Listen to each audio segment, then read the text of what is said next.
Hello Dungeon Delvers, and welcome to the Dungeon Directory, your source for all guides D&D. Today we're going to be discussing how to create really immersive dungeons that your players won't soon forget. Dungeons are one of the most important things in the game, right after the dragons. They're places that really let your players shine and put their abilities to the test. So, how do you make your boring hack and slash slugfest into a challenging and captivating environment? Well, I'll tell you. So without further ado, let's delve right in.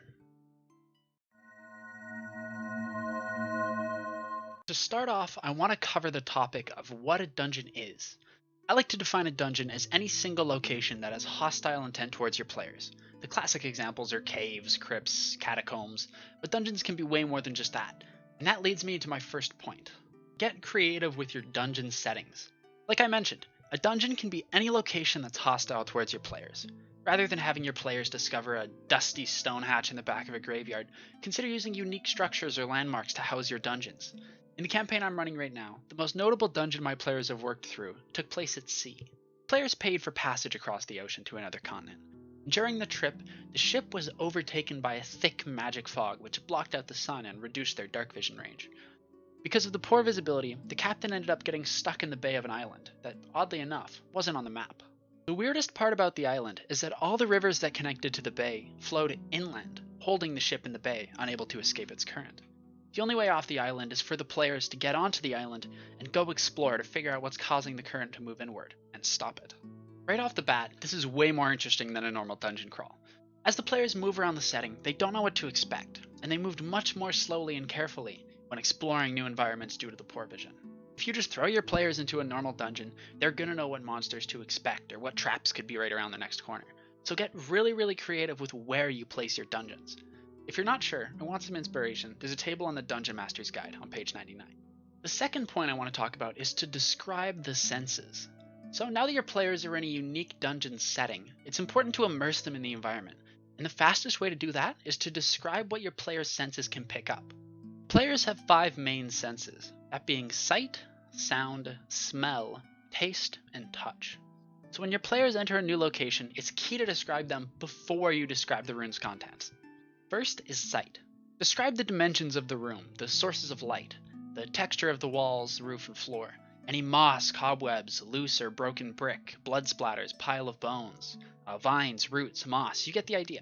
Use sight to set the tone for the dungeon. Is it dark and abandoned, or bright and oddly welcoming? Take this as a baseline and build off of it with the rest of your senses. After describing what your players see, next on the list is what your players can hear. This can be anything from small drops of water falling from the roof and echoing off the walls, to the distant chanting of a ritual in motion, or the howling sharp winds lashing through narrow corridors. Sounds are a really powerful foreshadowing tool, and you can use it to set expectations of what your players will encounter in the dungeon. Everything from monsters to terrain makes sound, so include it in your description. Next up on the list is going to be smell. You can use smell as a middle ground to reinforce what your players see and what they hear. And you can be direct or sneaky with what your players smell.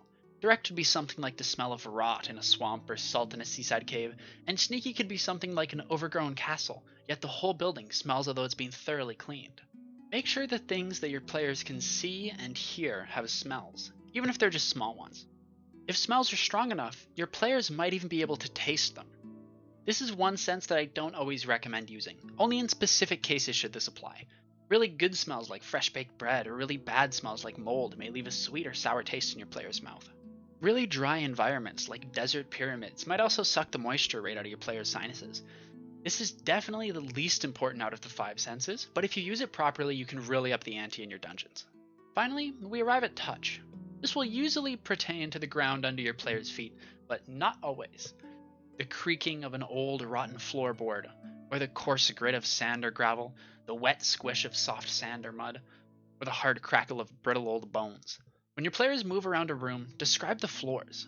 It may sound weird, but it really does make a big difference. The other kind of touch you can talk about is what I like to call ambient touch. Any part of the ambience that might touch your players could fall into ambient touch. If your dungeon is in a cave with a powerful waterfall hiding the entrance, then maybe mist sprays over your players, dampening their clothes or items.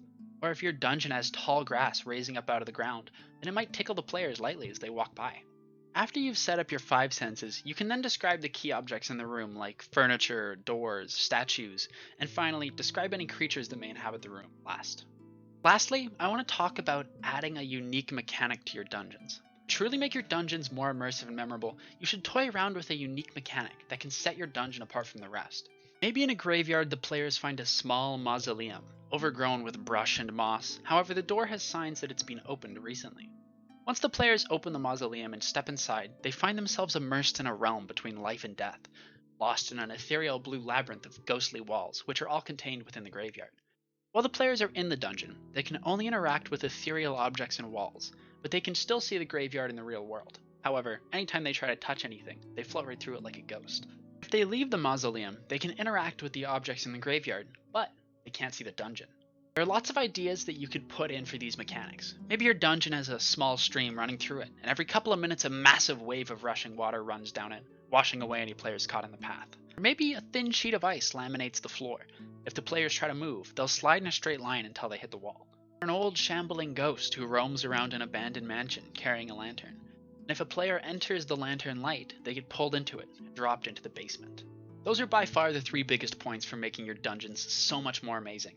So, as a quick recap of what we talked about today. First, you want to make your dungeon a unique setting. If you're stuck, then take a look in the Dungeon Master's Guide on page 99 for help. Once you have your setting, make sure to vividly describe the dungeon using the 5 senses: sight, sound, smell, taste, and touch. After your players have a really clear picture, introduce them to the unique mechanic to really capture their interest. If you follow these tips, your players will love your dungeons, and they'll get fully immersed in every location that you write. So thank you so much for sticking around to the end of the video. If you enjoyed this topic, it'd be a huge help if you considered liking the video and subscribing to the channel for more weekly D&D content. If you had a topic you wanted me to cover, go ahead and drop it down in the comments section below, and I'll take a look. Thanks for watching.